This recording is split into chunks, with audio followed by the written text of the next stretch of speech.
वैसे तो मेरा इंट्रोडक्शन काफ़ी ड्रामेटिक होता है, बट इनके लिए मैं कोई इंट्रोडक्शन नहीं दूंगा क्योंकि भगवानों का कोई इंट्रोडक्शन नहीं होता है। इनकी तारीफ में मैं बस एक चीज़ कहूंगा कि ये एक ऐसे इंसान हैं थे जिनको पूरी दुनिया फॉलो करती है और करती रहेगी। बहुत महान महान इंसानों ने इनसे इंस्पिरेशन लिए, चाहे वो सुभाष चंद्र बोस हो, चाहे वो लाल बहादुर शास्त्री हो, चाहे वो हमारे प्राइम मिनिस्टर नरेंद्र मोदी हो, चाहे वो महात्मा गांधी हो, चाहे वो ग्रेट साइंटिस्ट टेस्ला हो। बहुत लंबी लिस्ट है। हर किसी ने इनसे इंस्पिरेशन ली है। ये पहले इंसान थे जिन्होंने हमारे वेदों की ताकत, हमारे उपनिषदों की ताकत को पूरी दुनिया में फैला दिया और झुका दिया इस पूरी दुनिया को।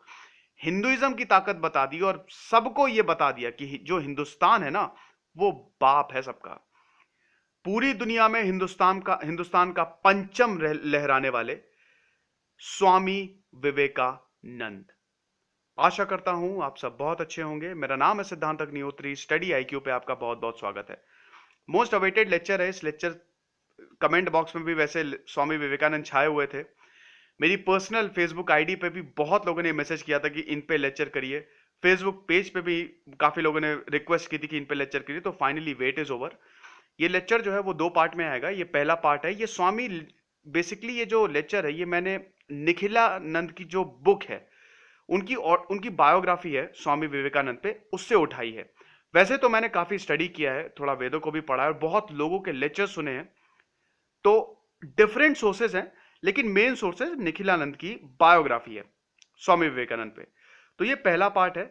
एक चीज और बोलना चाहूंगा कि मेरे फेसबुक पेज पे मुझे जरूर फॉलो करिए, sid_education connect। वहां पे आपको स्टडी आईक्यू के लेक्चर्स, कोई भी क्वेरीज है आप मुझसे पूछिए, मैं बिल्कुल आंसर करूंगा। बहुत जल्द मैं वहां पे कुछ इंपॉर्टेंट आर्टिकल्स भी अपलोड करूंगा, तो देर किस बात की, बिल्कुल करिए। देखिए, लेक्चर शुरू करने से पहले मैं आपको एक चीज़ बोलना चाहूँगा कि वैसे तो मैं बहुत कम बोलता हूँ कि मेरे लेक्चर्स को शेयर करिएगा, लेकिन मैं इस बार बोलूँगा कि ये आपकी नैतिक जिम्मेदारी है कि इस लेक्चर को आप ज़रूर शेयर करेंगे। क्योंकि बहुत अनअवेयरनेस है, लोगों को पता ही नहीं है कि एक्चुअली में चल क्या रहा है। कोई अपना डिसीजन मेकिंग वैसे तो बहुत कम है। तो मैं चाहता हूँ कि जितना ज़्यादा आप इसको शेयर करें और जितने लोगों को पता चले, वो बहुत अच्छा होगा। और ये लेक्चर खत्म होते होते काफी लोगों के मिथ क्लियर हो जाएंगे। जो मिथ है वो मिट जाएगा और हो सकता है ज्ञान की प्राप्ति भी हो जाए। वैसे जोक्स अपार्ट, फिलहाल हम देखेंगे क्या इस लेक्चर में, नरेंद्र का स्ट्रगल, कैसे एक आम इंसान भगवान बन जाता है, वो पूरा का पूरा प्रोसेस हम जानेंगे। हिंदुइज्म को जानेंगे। 100 लोगों को खड़ा कर दीजिए, पूछे हिंदुइज्म क्या है, सब अलग अलग बताएंगे। तो क्या इसकी कोई सेंट्रल फिलॉसफी है? देखेंगे कि हिंदुइज्म एक्चुअली है क्या और हमारा रिलीजन क्या सिखाता है। धर्म के नाम पे बांटने वाले लोग, देखेंगे सारी चीजें कि किस तरह से, क्या वाकई उनको ये पता है और जो सिखा रहा है क्या वो आज जो हमारा धर्म हमको सिखा रहा है क्या वो वाकई आज इंप्लीमेंट हो रहा है। ये सारी चीजें हम देखेंगे। ट्रांसफॉर्मेशन ऑफ विवेकानंद, ये बहुत इंपॉर्टेंट है। किस तरह से उन्होंने भगवान को पा लिया। भैया, भगवान इनको दर्शन देते थे, साक्षात ये भगवान से बात करते थे। और फाइनली वर्ल्ड कॉन्फ्रेंस, जो सबसे बड़ी अचीवमेंट है। ये एक ऐसा इवेंट था ना जहां से भारत का नाम चारों दिशाओं में फैल गया। सब चीजों पे बात करेंगे। फिलहाल मेरे साथ आप बने रहिए। देखिए, चाइल्डहुड देखेंगे। इनकी जो माँ थी भुवनेश्वरी देवी, उन्होंने भगवान शिव से प्रार्थना की कि भगवान शिव, मुझे एक प्यारा सा बेटा दे दीजिए। सपने में आते हैं इनके भगवान शिव, बोलते हैं कि परेशान ना हो, मैं आ रहा हूं। स्वामी विवेकानंद का जन्म होता है 12 जनवरी को। इनका जन्म होता है, मकर संक्रांति का दिन होता है, 6:33 पे, सूर्य उदय से जस्ट पहले। और कलकत्ता में इनका जन्म होता है और काफी अच्छी फैमिली में इनका जन्म होता है। इनके जो पिताजी होते हैं विश्वनाथ, वो अटॉर्नी होते हैं और काफी फिलैंथ्रोपी फैमिली होती है। फिलैंथ्रोपिस्ट होते हैं बेसिकली। फिलैंथ्रोपी मतलब होता है जो ह्यूमैनिटी के कामों के लिए, जो इंसानियत के कामों के लिए लोग काम करते हैं, उसको फिलैंथ्रोपी कहते हैं। और जो लोग इसमें इन्वॉल्व होते हैं उनको फिलैंथ्रोपिस्ट कहते हैं। तो काफी बढ़िया फैमिली में, अच्छी वेल टू डू फैमिली में इनका जन्म होता है। लेकिन भैया, चाइल्डहुड तो सभी का ही, मतलब जो बच्चे होते हैं वो तो बहुत नादान होते हैं। तो इनके जो पिताजी थे ना, वो थोड़े स्ट्रिक्ट थे और काफी स्ट्रिक्ट वॉच रखते थे इन पे। लेकिन इनकी जो माता थी वो बिल्कुल उल्टी थी। उल्टी इन द सेंस कि इनके पिताजी के नेचर की बिल्कुल उल्टी थी। वो डिवोटेड हाउसवाइफ थी और काफी रिलीजियस लेडी थी। तो स्वामी विवेकानंद क्या था कि शुरू में ही इनके घर में रामायण महाभारत का इन्फ्लुएंस बहुत ज्यादा था। और बचपन से ही स्वामी विवेकानंद भगवान से जुड़ने लगे थे। भगवान राम से बहुत प्रभावित थे स्वामी विवेकानंद। रामायण का पाठ, महाभारत का पाठ, कहानियां, ये सब इनके दिमाग में घर कर गई थी। अब इनका जो दिल था ना वो बड़ा कोमल था, बहुत कोमल था, और बहुत रेस्टलेस थे, और काफी मजाक भी उड़ाते थे सबका, ये है ना, बहुत ही शैतान थे। ये नहीं कि सीधे साधे थे, शैतानी बड़ी की है इन्होंने। तो एक इंसिडेंट है, इनका दिल इतना अच्छा था कि मॉन्क आप समझते होंगे, जो सन्यासी होते हैं, जो साधु होते हैं, बेसिकली कौन होते हैं, जो मेटीरियलिस्टिक लाइफ को छोड़ दिया, जिन्होंने मोह माया त्याग दी और भगवान को ढूंढने निकल पड़े। बहुत ही सिंपल, बहुत ही सादा जीवन बिताते हैं ये। तो कहीं पे भी स्वामी विवेकानंद अगर किसी मॉन्क को देख लेते थे, सब कुछ दे देते थे। पैसा है, ले जाओ, खाना है, ले जाओ। तो ये देख के एक बार इनके माता पिता ने इनको कमरे में बंद कर दिया कि भैया इसको बंद कर दो, इससे पहले सब कुछ लुटा दे अब हमारा बेटा। खिड़की थी कमरे में, तो कमरे, अगर वहां उस खिड़की से कोई मॉन्क दिख गया, उठा उठा के सामान फेंकते थे कि अरे ये लो ये लो ये लो, तुम ले जाओ ये सब। तो इस तरह से थे हमारे स्वामी विवेकानंद। नरेंद्र नाथ दत्त नाम था बेसिकली, जो इनका बर्थ नेम था। बाद में इनका स्वामी विवेकानंद पड़ा, वो हम देखेंगे किस तरह से इनका स्वामी नाम जो है वो बदल गया बाद में। तो ये सारी चीजें थी। अब देखिए होता क्या है ना, कि जो भगवान के बहुत करीब होता है ना, उनको नेचर से बड़ा प्यार होता है। तो इन्होंने बहुत पेट्स पाल रखे थे, guinea pig, dog, cat, pigeons, सब जितने भी अलग अलग प्रजातियां थी वो इनके घर में पली हुई थी, और बहुत ही रिस्पेक्ट करते थे ये हर किसी की। अच्छे इंसान थे बेसिकली शुरू से ही। अच्छा, एक चीज और बताना चाहूंगा कि कुछ लोग होते हैं ना, वो भगवान उनको चूज करता है, वो चोजन वंस होते हैं। विजन्स आते थे इनको। विजन्स इन द सेंस, आपने गेम ऑफ थ्रोन्स देखा होगा, उसमें एक ब्रैन करके एक कैरेक्टर होता है, उसको विजन्स आते हैं। सपने, या भगवान आपको अनकॉन्शियसली दर्शन दे रहे हैं, ये होता था इनके साथ। इनको भगवान बुद्ध सामने दिखते थे। भगवान बुद्ध बोलते थे कि बेटा क्या कर रहे हो, यहां पे आओ, तुम्हारा स्थान तुम्हारे घर में नहीं है, मेरे पास है। इनको दो विजन्स बहुत आते थे। एक बार एक विजन आता था इनका सोते समय, जब जब ये सोते थे, जब निद्रा में होते थे, एक विजन आता था कि एक कोई बहुत अच्छा इंसान है, लग्जूरियस लाइफ बिता रहा है, शादी हो गई है, बढ़िया सेटल हो गया है। दूसरा विजन आता था कि सब कुछ छोड़ के भगवान की राह पे निकल जाओ। तो ये इनके बनने की प्रक्रिया यहीं से ही शुरू हो गई थी, और ये बहुत ही छोटी सी उम्र में सारी चीजें होती थी। तो इनको पता तो चल गया था कि भैया कुछ गड़बड़ है। दिमाग बहुत तेज था, बहुत ही ब्रिलियंट इंसान थे, बहुत ही जबरदस्त इनका दिमाग था। और इसी के कारण ये टीचर्स के बड़े जब ये हाई स्कूल में एनरोल होते हैं तो टीचर्स इनसे बड़ा इंप्रेस रहते हैं। वो बोलते हैं कि जो नरेन है ना, ये थोड़ा अलग ही लेवल का इंसान है। तो ये सारी चीजें थी, बहुत ही जबरदस्त इंटेलिजेंस था, और बहुत ही स्ट्रेट फॉरवर्ड इंसान थे, है ना। इनके जो काम है एक्चुअली, इन्होंने इनके जो लिटरेरी वर्क्स हैं, जो कि ज्ञान योग, भक्ति योग, कर्म योग, राजयोग, बहुत ही फेमस वर्क्स हैं, है ना। ये पूरे इनके कंबाइंड, इन्होंने अपने जीवन को कंबाइन किया हुआ है कि किस तरह से भगवान को पा सकते हैं। हालांकि इस पे हम बहुत बहुत ज्यादा बात करेंगे। और एक चीज, आखिरी चीज और बताना चाहूंगा कि ये, अगर स्कूल में कोई भी चीज हो रही है, पीछे नहीं रहते थे, हर चीज में एक्टिवली पार्ट लेते थे, हर चीज में, चाहे वो खेल हो, कूद हो, पढ़ाई का हो। तो इस तरह कुछ था इनका बचपन। तो बचपन इनका काफी अच्छा खासा बीता है, ये आप एकदम समझिए। रिलीजियस नहीं थे भैया, हाँ, शुरू में इतने रिलीजियस नहीं थे। 1879 में नरेंद्र जब ग्रेजुएट होते हैं तो उसके बाद प्रेसिडेंसी कॉलेज एक बहुत ही बड़ा कॉलेज है, और यहाँ पे कलकत्ता में है, जो मतलब वैसे तो इसकी ब्रांचेज है, लेकिन जो कलकत्ता वाला है वहाँ पे काफी महान महान लोगों ने वहां से पढ़ाई की है, चाहे वो हमारे सुभाष चंद्र बोस हो, सी वी रमन हो, खुद विवेकानंद हो। प्रेसिडेंसी कॉलेज में जब ये एंटर होते हैं, तब तक इन्होंने रामकृष्ण परमहंस का नाम नहीं सुना होता है। तो जब ये वहां पे एंटर होते हैं ना, तो ये ब्रह्मो समाज को बहुत मानने लगते हैं। ब्रह्मो समाज क्या है, किसने बनाया था और कब बना था, कमेंट बॉक्स में लिखिए, मुझे नहीं पता है। तो मुझे थोड़ा आप इनलाइटन करिए, बताइए मुझे ब्रह्मो समाज के बारे में। तो बेसिकली ब्रह्मो समाज की टीचिंग्स आपको पता ही होंगी। वैसे थोड़ा सा वेस्टर्नाइजेशन थॉट था ब्रह्मो समाज में। आइडल वर्शिप जो थी, जो आप इमेज वर्शिप करते हैं, इमेज की जो वर्शिप होते हैं, उस पे थोड़ा सा उसको हटाइए। और मतलब जो आप पत्थर की पूजा करते हैं, ये एक्चुअली कोई पूजा नहीं होती है। आप अपलिफ्ट करिए। सोशल अपलिफ्टमेंट पे ज्यादा ध्यान रहता था ब्रह्मो समाज में, तो इससे बहुत जबरदस्त जुड़ गए और इससे इन्फ्लुएंस बहुत हो गए। हमारे विवेकानंदा जो नरेंद्र नाथ दत्त थे, नरेंद्र हमारे बहुत ज्यादा इनसे इन्फ्लुएंस हो गए, थोड़ा सा वेस्टर्नाइजेशन की तरफ चले गए थे ये जब अपने कॉलेज ईयर्स में थे। हालांकि रिलीजियस तब भी थे, इनको ये तो पता था क्योंकि इनको विजन्स काफी आते थे, भगवान इनको दर्शन देते थे और भगवान इनको, इनकी जो अंतरात्मा थी ना वो इनको बताती रहती थी कि देखो बेटा, मतलब इनको सही रास्ता दिखाती रहती थी कि तुम्हारा जो एक्चुअल एम है ना वो ये सब नहीं है। लेकिन फिर भी होता है ना कि इतनी जल्दी इंसान नहीं मानता है भैया। अरे भगवान अर्जुन तक ने नहीं माना, कृष्ण समझाते समझाते परेशान हो गए कि भैया मान जाओ, हम युद्ध करो, तभी तो उनको गीता का उपदेश देना पड़ा था ना। अर्जुन तक ने ये मानने से इनकार कर दिया, वो वो खुद भी हथियार नहीं उठाना चाहते थे। तो ये टसल हमेशा चलती रहती है। तो विवेकानंद के साथ भी यही सारी चीजें होती थी। रामकृष्ण परमहंस अभी तक पिक्चर में नहीं आए हैं, तो ये सारी चीजें थी। अच्छा, अब रामकृष्ण परमहंस की बात करते हैं हम।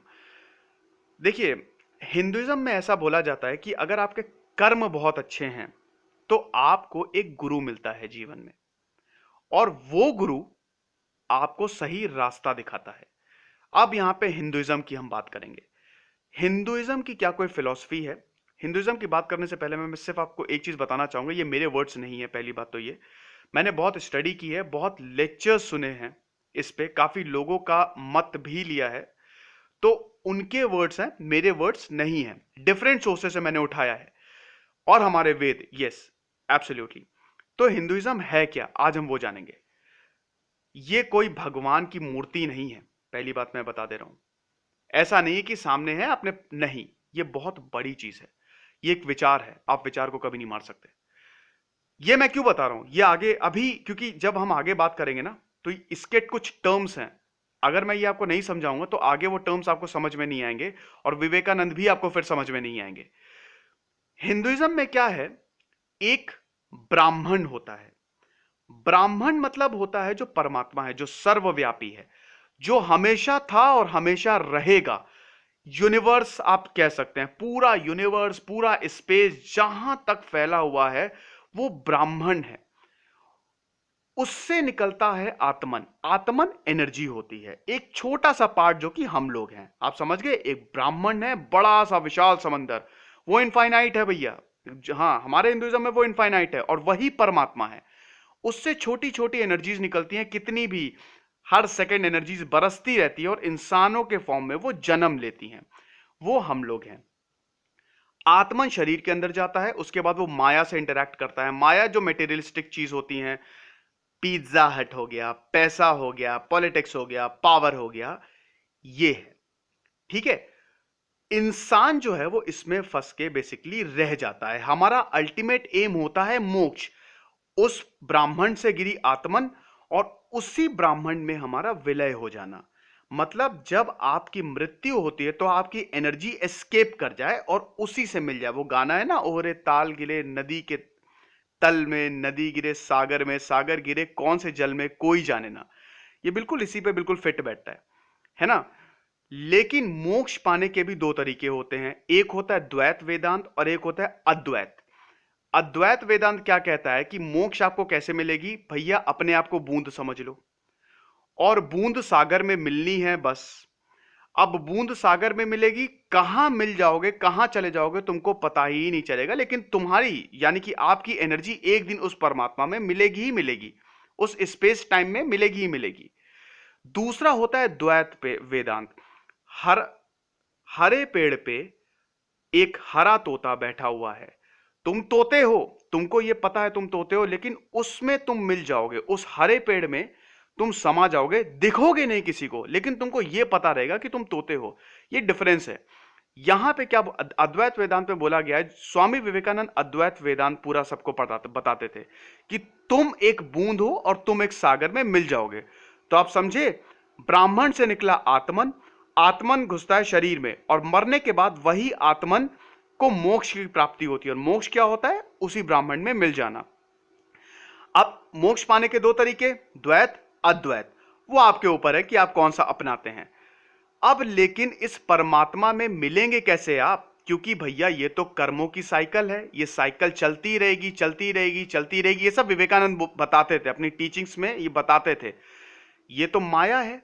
क्योंकि छह भैया लाखों, कहते हैं ना हमारे हिंदुइज्म में लाखों जन्म होते हैं, छह कैटेगरीज हैं, plants, aquatic, animals, insects, birds, फिर ह्यूमंस। और ये साइकिल चलती रहती है। इसी साइकिल से आपकी आत्मा निकले और वो विलीन हो जाए।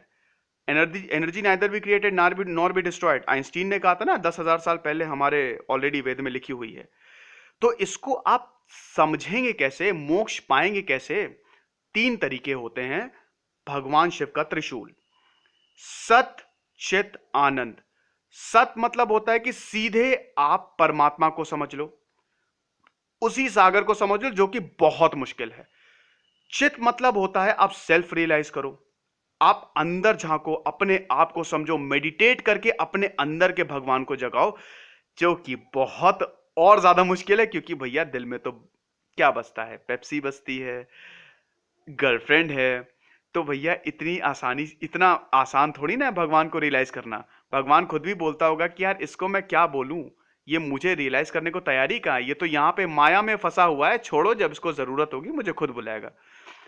तीसरा होता है आनंद। आनंद बेसिकली क्या होता है? ये इमेजेस होती हैं। इमेजेस मतलब होती है, अब यहां पे भगवान की इमेज की बात आती है। जो आप पत्थर देखते हैं ना, ये औरों के लिए हो सकता है बहुत मजाकिया हो, फॉरेनर्स के लिए, फॉरेनर्स ये बोलते हैं बेसिकली कि देखो ये क्या बकवास है कि एक हाथी की सूंड वाला भगवान बना बैठा हुआ है, एक मंकी भगवान, ये सब क्या है? उनको ये नहीं पता है कि एक्चुअली वो है ही नहीं।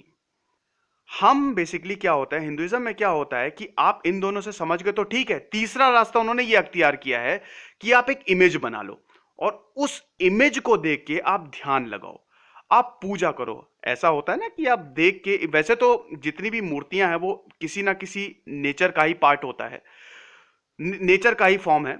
तो उस मूर्ति को देख के आप ध्यान लगाओ, और जब आप ध्यान लगाओगे तो आपकी कॉस्मिक एनर्जी अलाइन हो जाती है और आपको वाकई में सेल्फ रियलाइजेशन हो सकता है ना? तो यहां पे कोई मनाही नहीं है, आप कितनी भी मूर्तियां बना लो, है ना? और ये सब चीज इसलिए होती है ताकि भगवान को हम पा सके। उस मूर्ति के सामने आप ध्यान लगाते हो और उसी ध्यान से आप उस परमात्मा तक पहुंच सकते हो। ये विवेकानंद के वर्ड्स हैं। और ये सत, चित, आनंद जो होता है, ये तीनों चीजें मिलती हैं। ये एक त्रिशूल है भगवान शिव का, और ये तीनों चीजें एक में जुड़ जाती हैं, एक पॉइंट पे जुड़ जाती हैं, और वहां पे डमरू अटैच होता है। और डमरू होता है वो कॉस्मिक ड्रम होता है। जब वो बजता है तो आपके संसार क्रिएट होता है और खत्म होता है। तो वो जो जब भगवान शिव का डमरू बजता है तो एक संसार का क्रिएशन होता है। ठीक है? तो ये इस तरह से ये हिंदुइज्म की बेसिकली सेंट्रल फिलॉसफी है ना? तो ये चीज रामकृष्ण परमहंस ने पहले समझी और इसको बाद में विवेकानंद ने समझी। उसके बाद विवेकानंद ने पूरी दुनिया को समझाई। सबसे पहले वेद आए, उसके बाद उपनिषद आए, उसके बाद पुराण आए जो महाभारत और रामायण है। वेदों में हमको रिलीजियस टीचिंग्स मिलती हैं। उपनिषद बेसिकली गुरु ये समझाता है, उपनिषद नाम ही है उपनिषद, आओ नीचे बैठो, है ना? तो वो बेसिकली वो टीचर समझाता है, आपको गुरु मिलता है। अगर आपके कर्म अच्छे हैं तो आपको गुरु मिलता है। और ये जो जन्म होता है, जन्म, मृत्यु और मोक्ष, ये आपके कर्मों पे डिपेंड करता है। अगर आपके कर्म बहुत अच्छे हैं, बहुत ही ज्यादा अच्छे हैं, तो आपको मोक्ष की प्राप्ति हो सकता है, हो जाए। कर्म कैसे अच्छे होंगे? सेल्फ रियलाइजेशन से, और वहीं से आपको भगवान मिलेंगे, है ना? तो ये सब कुछ रिलेटेड है। तो ये बेसिकली हिंदुइज्म की सेंट्रल फिलॉसफी है ना? तो ये बहुत लोगों को पता नहीं होता है ना? बहुत लोग एक्चुअली जानना भी नहीं चाहते हैं। तो एक्चुअली में ये है। रामकृष्ण परमहंस पे अब हम वापस आते हैं। तो ये रामकृष्ण परमहंस को अच्छे से पता था, है ना? अब क्या होता है, रामकृष्ण परमहंस जब जब ये छोटे होते हैं, रामकृष्ण परमहंस, इनको भी विजन्स आते हैं, इनको भी अलग अलग तरीके से भगवान दिखते हैं। भगवान इनके सपने में आते हैं, इनको दर्शन देते हैं। बहुत जल्द ही इनको एहसास हो जाता है कि मैं भी स्पेशल हूं, है ना? मेरा भी मतलब कुछ तो मेरे साथ भी गड़बड़ है। ये बहुत डाउन टू अर्थ होते हैं, लोगों की मदद करना फिर शुरू करते हैं, अच्छा कर्म करना शुरू कर देते हैं, मेडिटेशन करने लगते हैं। देखिए, साधना, मेडिटेशन या समाधि, ये बहुत इंपॉर्टेंट होता है। तो रामकृष्ण परमहंस घंटों तक समाधि में विलीन रहते हैं, मेडिटेशन करते हैं, भगवान में विलीन हो जाते हैं। धीमे धीमे धीमे भगवान से जुड़ने लगते हैं और माँ काली इनको दर्शन देती है। माँ काली के बहुत बड़े भक्त होते हैं रामकृष्ण परमहंस। एक दिन मेडिटेशन कर रहे होते हैं, नारायण भगवान विष्णु इनके सपने में आते हैं, बोलते हैं बहुत जल्द मैं अवतार लेने वाला हूं, मुझे ढूंढो। एक दिन बहुत डीप चले जाते हैं। देखिए माइंड बड़ा खतरनाक है, आपके माइंड में इतनी ताकत है कि आप पूरे यूनिवर्स को हिला सकते हैं, है ना भैया। साइंटिस्ट खुद प्रूव कर चुके हैं कि हम 0.9% खाली 1% भी हम अपने दिमाग का यूज नहीं करते हैं। तो अगर आप 50 to 60% अगर आप यूज कर लेना तो पता नहीं आप क्या कर देंगे, आप भगवान हो जाएंगे। भगवान यही करते हैं। आप देखते हैं ना कि जो मॉन्क्स होते हैं, जो साधु होते हैं, वो क्यों हमेशा साधना में विलीन रहते हैं, वो अपने दिमाग को बेसिकली खोलते हैं, है ना। तो ये मेडिटेशन से होता है, ये प्रैक्टिस से होता है, ठीक है। आपका दिमाग बहुत स्ट्रांग होता है मेडिटेशन से। तो मेडिटेशन जो आज के जमाने में, अब तो फिर भी काफी चीजें जग रही हैं, लेकिन जितना हो सके कम से कम 5 मिनट तो अपने आप को दे, थोड़ा सा ध्यान लगाएं बैठे, है ना। तो ये चीजें होती है। तो रामकृष्ण परमहंस इसकी पावर से बहुत अच्छे से उनको मालूम था कि इसकी क्या पावर है। तो एक दिन बहुत डीप चले जाते हैं, एक छोटा सा बच्चा इनके कान में फुसफुसाता है ना। साधु का बेस होता है, छोटा सा बच्चा होता है, बोलता है अरे मुझे ढूंढो आके, अभी तक तुमने नहीं ढूंढा, कब ढूंढोगे।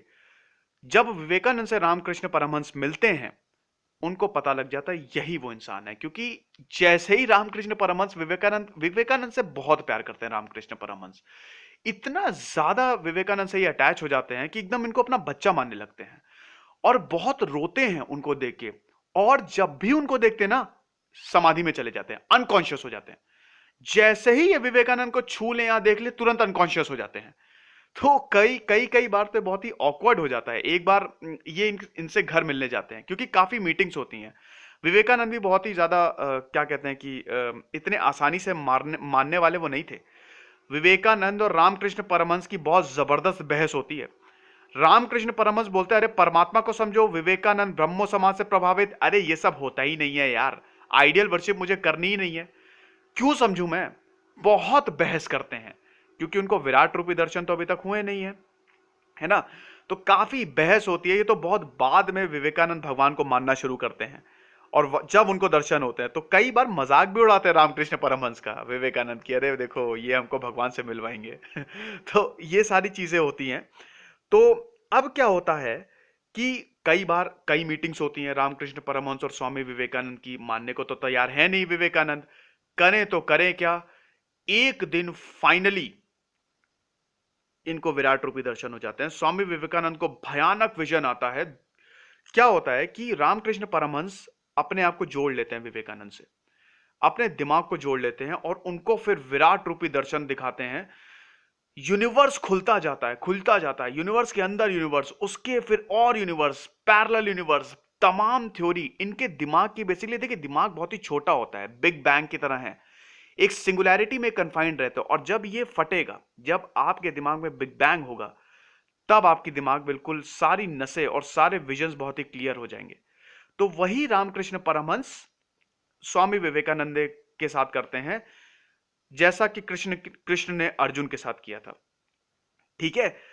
तो ये सारी चीजें होती हैं, लेकिन यहां पे आता है कहानी में ट्विस्ट। अब क्या होता है, स्वामी विवेकानंद के पिताजी की डेथ हो जाती है। अब भैया वो भी सोशल वर्कर थे, उन्होंने कोई प्रॉपर्टी तो अर्जित की नहीं होती है, पूरी तरह गरीबी छा जाती है। इतने ज्यादा गरीब हो जाते हैं स्वामी विवेकानंद, पहनने तक के लिए कपड़ा नहीं होता है, खाने के लिए मोहताज हो जाते हैं। एक टाइम का अगर वो खाते हैं ना, तो दूसरे टाइम का उनको सोचना पड़ता है कि यार मैं खाऊं कि ना खाऊं। इस तरह की कुछ कंडीशन हो जाती है। उनके जो दोस्त होते हैं वो उनको ऑफर भी करते हैं, कहते हैं अरे तुम हमारे साथ खा लो यार, हमारे साथ खाने में क्या बुराई है। लेकिन बोलते हैं नहीं यार, वहां मेरा परिवार भूखा है। सुबह उठते हैं अपने बेड से और राम राम का जप करते हैं, तो इनकी माँ भी इनको ताने मारती है कि देखो ये तुम्हारे भगवान है, राम राम का जप कर रहे हो और हम लोग यहाँ पे मर रहे हैं, खाने तक के लिए पैसा नहीं है, कुछ सोचा है क्या करोगे। एक टाइम पे सब छोड़ देते हैं। विवेकानंद बोलते हैं सब बकवास है, भगवान भगवान कुछ नहीं होता है, कुछ भी नहीं होता है, दिमाग मेरा खराब हो रहा है, बेटर यही कि मैं कोई अच्छा काम ढूंढ के अपने परिवार का जीवन चलाऊं, वरना सबके सब मारे जाएंगे, है ना। इतने गरीब हो जाते हैं, नंगे पैर फटे कपड़े के साथ बस घूमते रहते हैं, कड़ी धूप में काम के लिए घूमते रहते हैं, सोचते रहते हैं कि क्यों। और एक बार ये भगवान से क्वेश्चन भी बोलते हैं, पूछते हैं कि अगर मुझे आपने मुझे इतने विजन्स दिए, मेरे सपनों में आए, इसका फायदा क्या है? मुझे तो आपने गरीबी दिखा दी ना। अरे यही करना था तो फिर मुझे चुना ही क्यों?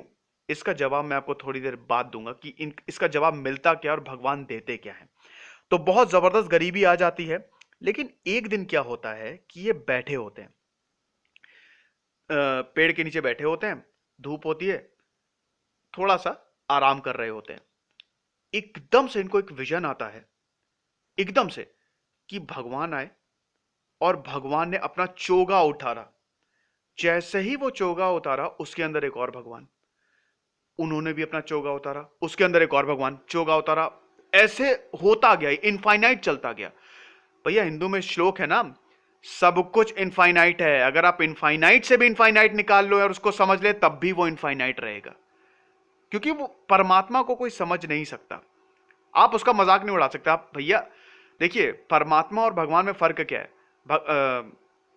हाँ, परमात्मा और जो आप वर्शिप करते हैं उनमें फर्क क्या है? परमात्मा है सनलाइट, लेकिन भगवान है सन, है ना। परमात्मा सुप्रीम शक्ति है जो सब कुछ चला रहा है। साइंटिफिक नॉलेज में अगर हम बोल सकते हैं तो इसको आप स्पेस टाइम के तौर पे, स्पेस टाइम के उस पे आप देख सकते हैं, जो सब कुछ चला रहा है। और ये मेरे वर्ड्स नहीं है, ये स्वामी, ये सब चीजें मेरे एक भी वर्ड्स नहीं है, मैं पहले आपको बता दे रहा हूं, ये डिफरेंट सोर्सेस से मैंने लिए हैं। तो कमेंट बॉक्स में कोई ये ना लिख दे कि भैया क्या बोल रहे हो, प्रवचन चल रहा है, लेकिन ये स्वामी विवेकानंद के वर्ड्स हैं और ये साइंटिफिक हैं। आपको पता है स्वामी विवेकानंद बोलते थे कि मुझे सिर्फ एक पैरा दो, एक बुक दो, चाहे वो कोई भी हो, उस बुक का पहली लाइन मैं पढ़ूंगा और आखिरी लाइन पढ़ूंगा, मुझे पूरी बुक समझ में आ जाएगी। यहां तक उनका दिमाग पहुंच गया होता है। टेस्ला ने उनसे फ्री एनर्जी के लिए क्लासेस ली होती हैं। बहुत परेशान होते हैं टेस्ला, इनसे मिलने आते स्वामी विवेकानंद से। स्वामी विवेकानंद बताते हैं कि बेटा करना क्या है। तो ये पावर है हमारे हिंदुइज्म की जो कि खो गई है और पता नहीं वो कब रिवाइव होगी, मुझे खुद भी नहीं समझ में आ रहा है। बिलियंस और बिलियंस वहां पे अमेरिका में डॉलर खर्च हो रहे हैं इन्वेंशन के लिए। अरे भैया सब यहां पे लिखा हुआ है, इसको समझ लो। तो ये सारी चीजें, काफी स्ट्रगल होता है। तो एक दिन ऐसा इनको विजन आता है कि चोगे पे उतरते जा रहे हैं, इनफाइनाइट वो विजन चलता है और एकदम से झटके से उठते हैं कि अरे मैं क्या कर क्या रहा हूं।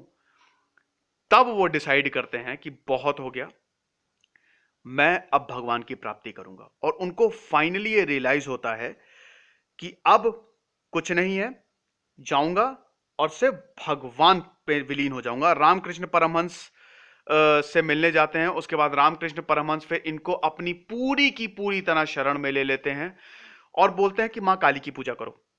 रामकृष्ण परमहंस बोलते हैं कि मां काली की पूजा करो। तो स्वामी विवेकानंद मां काली की, पहले मां काली को वो मानते नहीं है स्वामी विवेकानंद, लेकिन अल्टीमेटली स्वामी विवेकानंद मां काली को मानने लगते हैं। अब जब मेडिटेट करते हैं, देखिए अब स्वामी विवेकानंद क्या करते हैं ना, अपनी सेंसेस पे काबू करने लगते हैं मेडिटेशन के थ्रू, है ना। वो घोर तपस्या में लग जाते हैं। कभी कभी तो हफ्ते हफ्ते भर तक वो तपस्या करते रहते हैं। और दोनों, रामकृष्ण परमहंस और स्वामी विवेकानंद दोनों मिलकर ये करते हैं। और जितना भी जो भी चीज होती है, जितना ज्ञान होता है रामकृष्ण परमहंस के पास, वो सब कुछ दे देते हैं। स्वामी विवेकानंद को हर एक चीज दे दी जाती है। तो एक दिन उनको दर्शन होते हैं फाइनली, और वो पूछते हैं भगवान से कि भगवान आपने मुझे इतनी गरीबी क्यों दी, आप मुझे बताइए, आपने मुझे इतना स्ट्रगल क्यों कराया। तब वो भगवान बोलते हैं कि अगर बेटा तुम मेरे स्पेशल बच्चे हो, और अगर मैंने तुमको ये सारी चीजें दे दी होती ना, अगर तुमको सारी लग्जरी दे दी होती ना, तो तुम आज मुझे खोजने नहीं आते। और ये बिल्कुल सही बात है। अगर उनको सब सारी लग्जरीज मिल गई होती तो शायद वो कभी इस बात पे आते ही नहीं, और शायद स्वामी विवेकानंद कभी विवेकानंद होते ही नहीं। नरेंद्र नाथ दत्त कभी विवेकानंद नहीं बनते, वो नरेंद्र नाथ दत्त ही रहते अगर ये सारी पॉवर्टी और इतना स्ट्रगल वो नहीं करते। बहुत जबरदस्त स्ट्रगल करते हैं, भयानक गरीबी छाती है, समझ लीजिए। इतनी गरीबी छा जाती है कि खाने खाते ही नहीं है, खाना तक 2-2 दिन भूखे रहते हैं। तो बोलते हैं, तो एक चीज इससे सीखने को यह मिलती है कि आपके जीवन में कितनी भी प्रॉब्लम्स हो, लेकिन एक बात ध्यान में रखिए, हर एक चीज सही हो जाती है। आप पॉजिटिव रहिए, और जो चीज हो रही है ना, हर एक चीज का एक कारण होता है, एक रीजन होता है। ऐसे ही कोई चीज आपके लाइफ में नहीं होती है, गॉड के, भगवान के प्लान्स होते हैं, बस उस पर भरोसा रखिए, हिम्मत मत हारिए। विवेकानंद भी हिम्मत बिल्कुल भी नहीं हारते हैं। तो ये सारी चीजें होती हैं, और अब पूरा मेडिटेट करते हैं, माँ काली के लिए, माँ काली के चरणों पे गिर जाता है। तो एक बहुत जबरदस्त इंसिडेंट है। तो देखिए, रामकृष्ण परमहंस काफी इनकी केयर करते हैं, और रामकृष्ण परमहंस अपने कुछ, क्योंकि उनके डिसाइपल्स होते हैं काफी लोग, तो रामकृष्ण परमहंस बोलते भी हैं, कुछ डिसाइपल्स अमीर भी होते हैं जो उनके डिवोटी होते हैं, जो उनके वर्शिपर्स होते हैं, कि भैया तुम तुम स्वामी विवेकानंद की थोड़ी मदद कर दो, नरेंद्र की थोड़ी मदद कर दो, क्योंकि इनकी जो फैमिली है बड़ी स्ट्रगल कर रही है। स्वामी विवेकानंद को जब ये सारी चीजें पता लगती है ना, बहुत गुस्सा आते हैं, बोलते हैं क्यों आप ये सब बोल रहे हैं, आप एक तरफ मुझे बोल रहे हैं कि भगवान को पाओ, और दूसरी तरफ आप ये सब बोल रहे हैं, ये बिल्कुल शोभा शोभा नहीं देता। तो एक दिन स्वामी विवेकानंद, क्या होता है कि माँ काली बहुत विलीन हो जाते हैं उनकी क्या कहते हैं कि उनकी पूजा में, और माँ काली इनको दर्शन देती हैं, क्योंकि देखिए माँ काली का क्या है, वो डिस्ट्रॉयर है और क्रिएटर है। खैर उनकी भी हम बात करेंगे, वो पूरी डिस्ट्रॉयर है और क्रिएटर है ना। तो क्या है कि रामकृष्ण परमहंस बोलते हैं कि देखो, तुमको माँ काली मिलेंगी, माता जी मिलेंगी, तुम उनसे सारी चीजें पूछ लेना, जो भी तुम्हारे दुख हैं पूछ लेना, और जितनी भी चीजें तुमको मांगनी हो बच्चे, मांग लेना। तो मेडिटेट करते हैं, काली माता सामने आती हैं, हर एक चीज मांगते हैं। स्वामी विवेकानंद, मुझे ये कर दो, मेरा परिवार अच्छा हो जाए, और मैं बहुत मतलब मुझे इतनी ताकत दो कि मैं सबको ऊपर उठा सकूं, अपलिफ्ट कर सकूं, सब कुछ मांगते हैं, पैसे मांगना भूल जाते हैं। उसके बाद जब उनका विजन खत्म होता है, तब वो रामकृष्ण परमहंस बोलते हैं सब कुछ मांग लिया? स्वामी विवेकानंद बोलते हैं हाँ मांग लिया। पैसे मांगे? वो बोलते हैं नहीं। कहते हैं फिर मांगो। तो फिर स्वामी विवेकानंद को विजन आता है, फिर वो सब कुछ मांगते हैं, पैसे मांगना भूल जाते हैं। ऐसा 3-4 बार होता है, और वो सोचते हैं कि यार मैं सब कुछ मांग रहा हूं, लेकिन पैसे क्यों नहीं मांग रहा हूं।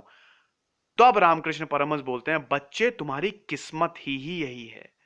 तुम्हारी किस्मत पैसे में नहीं लिखी है, पैसे में नहीं तोली है। तुम्हारी किस्मत में इस दुनिया को उठाना लिखा है।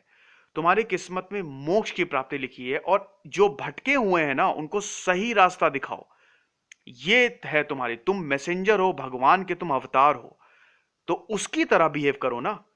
और देखिए, हर एक इंसान गॉड है, आप ये बिल्कुल आप भी भगवान है, मैं भी भगवान हूं, सब भगवान है। सेल्फ सेल्फ रियलाइज करिए बस। सेल्फ रियलाइजेशन बहुत इंपॉर्टेंट है ना। तो ये सारी चीजें होती हैं। और एक चीज और मैं बताना चाहूंगा कि फाइनली जो टसल है रामकृष्ण परमहंस और विवेकानंद के बीच, वो खत्म हो जाती है, और चीजें बिल्कुल सॉर्ट आउट हो जाती हैं। क्योंकि स्वामी विवेकानंद को भी ये रियलाइज हो जाता है कि भगवान की शक्ति बहुत ज्यादा है, और वेदों की शक्ति उससे भी ज्यादा है। तो वेद उपनिषद के एकदम मास्टर हो जाते हैं, इन सब चीजों को पढ़ना जब शुरू करते हैं, और एक टाइम पे इतना ज्यादा इनके पास ज्ञान आ जाता है कि कुछ भी कर सकते हैं ये, है ना। तो ये सारी चीजें होती हैं, और ये बेसिकली एक जो कोटेशन आपको स्क्रीन पे दिख रही है, ये बेसिकली कन्वर्सेशन है ना। तो ये कन्वर्सेशन रामकृष्ण परमहंस और स्वामी विवेकानंद के बीच में है। तो स्वामी विवेकानंद, मतलब रामकृष्ण परमहंस स्वामी विवेकानंद से सवाल पूछते हैं कि मानो भगवान जो है वो ओशन है ना, और तुम एक मधुमक्खी हो, क्या करोगे? वो बोलेंगे कि मतलब बोलते हैं कि क्या करोगे, डूबोगे नहीं? तो स्वामी विवेकानंद का जवाब ये होता है कि अरे, अगर मान लीजिए मैं वहां पे गिर गया तो मैं तो मर जाऊंगा ना। मान लीजिए चाशनी पड़ी हुई है, ठीक है, ठीक है, एक ओशन है पूरा, उसमें चीनी चीनी है, स्वीटनेस है, मैं मक्खी गिर गया, मर गया, फायदा क्या? बोलते हैं अरे बेटा, उसमें तुमको जाना है, भरोसा रखो, ये पानी नहीं है, ये भगवान का समंदर है।